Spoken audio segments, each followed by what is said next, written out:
വരുന്ന വർഷങ്ങളിൽ 1.7 ചൂടും 10% അധിക മഴയും ഉണ്ടാവുമെന്നാണ് പറഞ്ഞിട്ടുള്ളത്. ഒന്നും നമുക്കൊന്നും കാണാൻ പറ്റുമെന്ന് തോന്നുന്നില്ല. കാരണം ഇപ്പോൾ തന്നെ ഏകദേശം പരിധി കഴിഞ്ഞിരിക്കുന്നു നമുക്ക് താങ്ങാൻ പറ്റുന്നതിൽ. എന്നാലും ഇതിൽ നിന്നൊക്കെ എങ്ങനെ രക്ഷപ്പെടാം എന്നുള്ള ഒരുപാട് ഗവേഷണങ്ങളും എല്ലാം നടക്കുന്നുണ്ട്. പക്ഷേ അത് എത്രത്തോളം നമ്മുടെ നാട്ടിൽ ഇംപ്ലിമെന്റ് ചെയ്യാൻ പറ്റും എന്നുള്ളത് സംശയമാണ്. ഇതിനെപ്പറ്റി ഞാനൊരു പ്രൊജക്റ്റ് എൻ്റെ PG കാലഘട്ടത്തിൽ ചെയ്തിരുന്നു. PGI എന്ന് പറയും.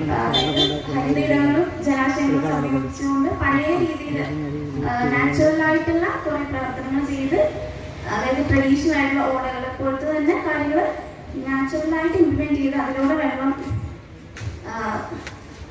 വെർക്കുലേറ്റ് ചെയ്യുക, അങ്ങനെയുള്ള കാര്യങ്ങൾ പറ്റി ചെയ്തിരുന്നു. ഇതിലൂടെ നമുക്ക് ഒരു പരിധി വരെ പ്രളയം കംപ്ലീറ്റ്ലി മാറ്റാൻ പറ്റില്ലെങ്കിലും അതിൻ്റെ തോതും അത് നമ്മളെ ബാധിക്കുന്ന തോതും ഒക്കെ ഒരു പരിധി വരെ കുറയ്ക്കാനും ചൂട് കുറയ്ക്കാനാണെങ്കിലും പിന്നെ എല്ലാവർക്കും നല്ല പുൽമേടുകളിലും വളരെ ഭംഗിയുള്ള സ്ഥലങ്ങളിൽ ഇരിക്കാൻ എല്ലാവർക്കും ഇഷ്ടമാണ്. സോ അങ്ങനെ ഒരുപാട് ബെനിഫിറ്റ്സ് അതുകൊണ്ടുണ്ട്. അത് നമ്മുടെ നാട്ടിൽ നടപ്പാക്കാന്ന് പറയുന്നത് അത്ര കുറച്ച് ബുദ്ധിമുട്ടുള്ള കാര്യമാണ്. കാരണം എല്ലാവരുടെയും സഹകരണത്തോടെ മാത്രമേ നടത്താൻ പറ്റുള്ളൂ. ഞാൻ കൊച്ചി ബേസ് ചെയ്തിട്ടാണ് സ്റ്റഡി ചെയ്തതെങ്കിലും അവിടെ ഇത്തരത്തിലുള്ള സ്ഥലങ്ങളും പദ്ധതികളും പതിയെ വരുന്നതേ ഉള്ളൂ. അത് നന്നായിട്ട് നടപ്പിലാക്കുമെന്ന് നമുക്ക് വിശ്വസിക്കാം.